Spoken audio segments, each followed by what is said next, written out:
autoridad siga haciendo hoyos porque los compañeros de Toltecas llevan ya más de 3 meses con esa apertura de calle. ¿Sabes qué problema tienen ahorita? Existe porque de verdad no queremos que nos pase lo mismo que allá los compañeros de Toltecas. ¿Qué les pasó a ellos? Llevan 2 meses con la imposibilidad de meter sus carros a su casa porque tuvieron que arrastrarlos, les dejaron la puerta y después les hicieron una cancha y apenas los compañeros lograron que les sigan trabajando, pero ya por cansancio, no porque están de acuerdo con eso. Los compañeros, su primer acuerdo fue que no les hicieran nada hasta presentar el plan que le llaman el proyecto ejecutivo, donde debe decir los tiempos en que se inicia la obra, cuándo se acaba, sus costos y para dónde va a ir el agua. Y por eso sí tiene que ver con la famosa ciudad del futuro.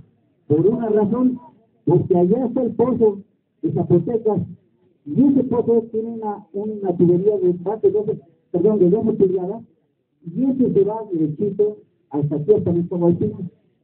Regresa para aquí a la colonia de Santa Úrsula, y después en esas calles pueden con las válvulas ir hacia ese predio de donde era la planta de asfalto. ¿De dónde creen que nos están sirviendo a nosotros el agua de allá arriba?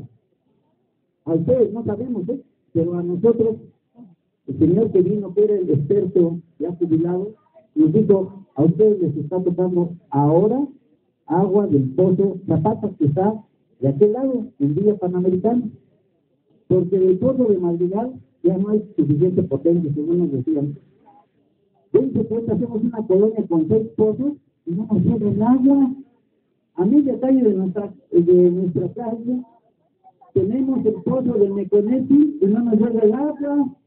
Decimos, desde hace un año estamos reclamando esto en la delegación, en muchas instancias de gobierno, tenemos documentos de oficios que hemos metido con la firma y los apoyos que ustedes nos dieron hace un año. Entonces, miren, no quiero cansarlos, pero lo que sí les digo con todo respeto a los funcionarios y a los trabajadores,